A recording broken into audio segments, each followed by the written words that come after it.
Do you think next game is King of the Hill on Nexus? So, in your experience, how does dropping a big kind of -10, 2 kills in the Slayer, how does that translate to, say, You've the got King of the Hill? Fusion over there rubbing it in just a little bit more right now in Pistol's face. So you see no reaction out of Pistol. A little bit of a smile. But I mean, do you think he's going to be able to get that out of his head? That's a big game for him. But that, I mean, that was kind of pretty disappointing for him. Do you think I think he can do it. I think Pistol can bring this back, as long as they can hold down these side bases and just milk the hill and at top green. These guys should be good. Now, one thing I want to ask you is, a lot of the Europeans for years have been asking really what the difference in play styles between Americans and European teams are, and myself included, a few of us have gone over to MLG events. I went with Power and Coach Power, and a lot of the Europeans put it down to kind of aggression. We think the Europeans are just kind of very blindly aggressive, whereas the Americans seem to take their time and be more patient. In kind of from your experience now playing, a lot of European teams and a lot of American teams, what are kind of your thoughts on what the difference between the two are? The biggest difference that I've noticed would be beginning strats, or holding down a map, especially in this map, you're holding down one side of the map. You see different ways of doing it here with the European teams, and I'd say at some points we would have the advantage because we know how to hold down a map or a game type the best way when they don't know how to yet. Because there's so many teams that play at MLG, and there's so much competition, so many good teams, that every team is fighting to have the best strat, to have the best hold, the best setup.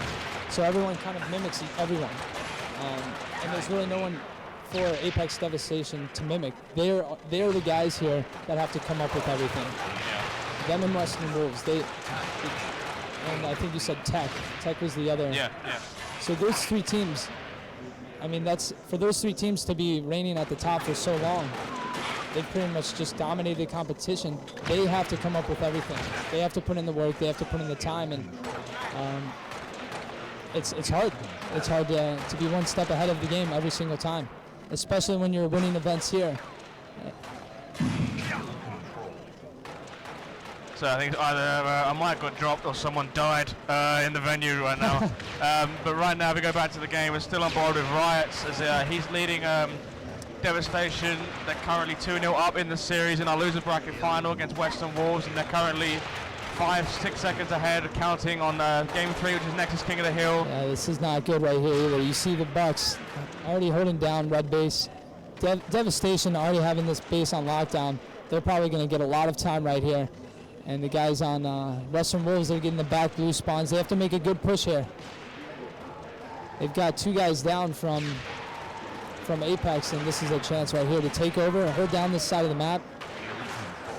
I mean, speaking of the Bucks, obviously the Europeans kind of know just how good the Bucks are. Have you noticed that kind of sixth sense teamwork from them? I mean, I remember when I used to play Halo 3 against them, whenever you see one Buck, there's always a second one flying at you from another direction. Yeah. Did you get the same sense that they're like that? Yeah, definitely some plays I saw them fly around with each other. They always working really well together, and I think it's great having Fusion in between them. He kind of works with all of them right there, and he's always that third man to come in if they need that extra help. Still on board with Riots right now as Devastation is still extending that lead, and Riots is loving it. Riots is standing up, and he's giving all kinds of trash talk, all kinds of gestures. Isn't it that little bit more disheartening, not only when you're kind of getting trash talked by a team, but when you can tell the team you're playing are just enjoying themselves? This is the losers bracket final, and Devastation look like they're playing a warm-up game. Definitely, it's devastating. When you, I see what you did there. Yeah, I mean, you've got 3 guys down on blue team right now with Western Wolves, and they just keep kind of dying one by themselves. And then you have Fusion jumping around. It's making it almost like a mockery of their team. So they've just got to pull it together. That's the only way. Right, you can see the a little bit flustered. These guys aren't shooting the best right now. Yeah. Well, right now they're down 55 seconds. New sniper spawned about 15 seconds ago. The hill has just moved to the top of the rocks right now. The sniper's in the hands of Riots, dropping shields and doing work with it. MVP was disarmed with the grenade launcher. Things just aren't going right for Western Wolves, and I mean, we might be looking at a 3-0 sweep, which is not something either of us really predicted. Yeah, definitely. I was expecting a game 5 out of them, and they just seem to be taking complete control of Western Wolves right here. Then you see MVP just getting taken down by the 2 Bucks. None of them are even dying. There are 3 guys atop Green right now, holding down that top hill. One dies, the other one gets in. Something what members of the stream have noticed as well is that apparently European players are happy to kind of scrap time. Have you noticed that? Have you noticed that we're quite happy to just try and suck up as much time in hills as we can? Definitely. That's definitely a big thing. Top hill is the best place to scrap time. And you see right now Devastation doing it really well.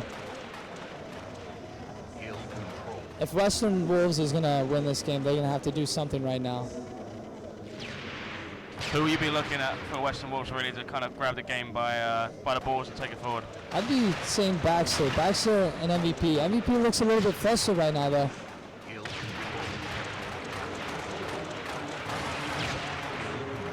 MVP is known for being really the kind of the brain behind Baxter's mouth, so to speak. Baxter's the kind of the emotional leader, and Stefan, that's MVP, is supposed to be kind of the strategical leader. So really, we are kind of looking for both those players to step it up. When you guys kind of go down in your current lineup, who is it that you find gets you guys going the most? Is it Tom? I see we all step up when we need it. Tom steps up. He stepped up a few times. Tyler stepped up. Honestly, we've all stepped up, and like when we get quiet, someone will say something. Tom is usually one of the first to say something, to say like, come on, let's get into this. But that's a really good thing about our team now that we didn't have before. Not everyone would kind of pump everyone up, and now everyone's doing it. So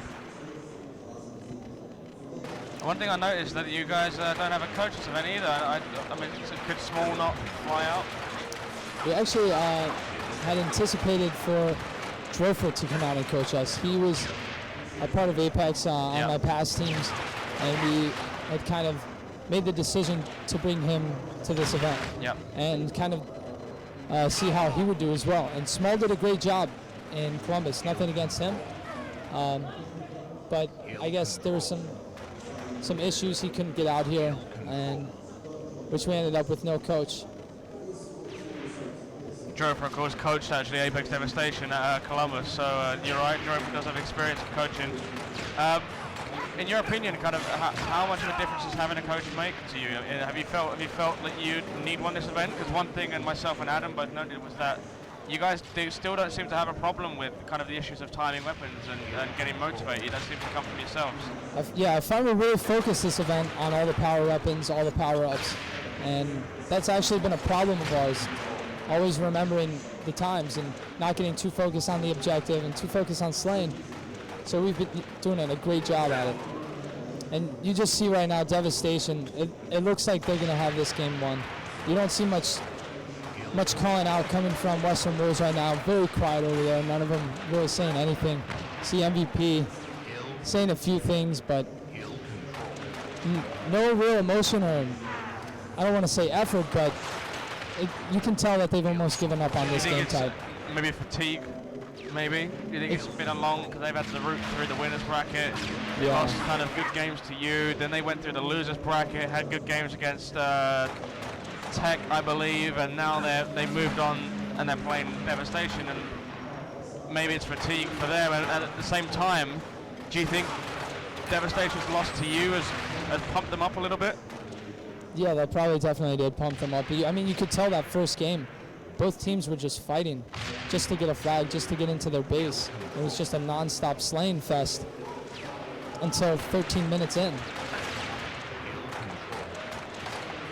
But yeah, I mean, you're still not hearing too much out of Western Wolves right now, and Devastation, they're still calling out, just focused on getting the hill time, milking the hill time right now. You just see one guy gets weak, the next guy pops right in, doing the switcheroo perfectly.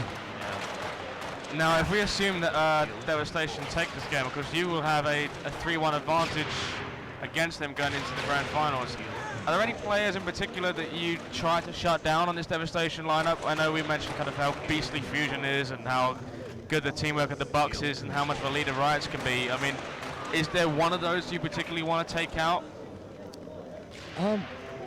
Not in particular. We're just looking to shut all of them down.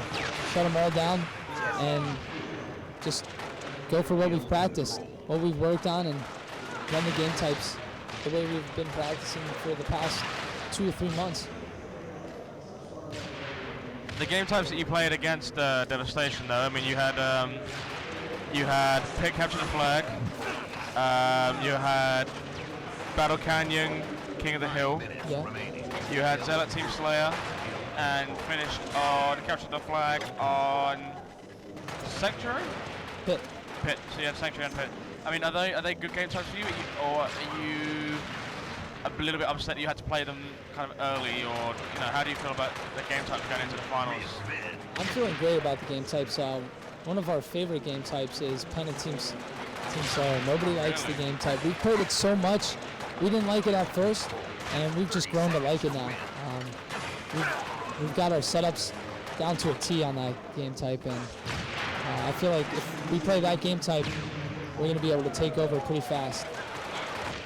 Well, it definitely looks like you're probably going to be playing Devastation, as they only need 15 seconds to win to the 150 the Western Wolves need with only 4 minutes left. 3 guys in the hill, like you were saying earlier, jumping on each other's heads. They're feeling pretty pumped up. They're enjoying themselves. Not really getting scratched in the hill. And there we go. There's the win for Apex Devastation. Absolutely steamrolled. Mike, thank you for commentating. Yeah, no problem. Pleasure once again. Thanks for having me. Good luck in the finals. And guys, we'll see you soon. Thanks very much, Mike. Cheers, everyone. Cheers. Cheers, mate. Guys, see you soon. We'll be back with the grand final between Apex Straight Ripping and Apex Devastation. We'll be back very soon.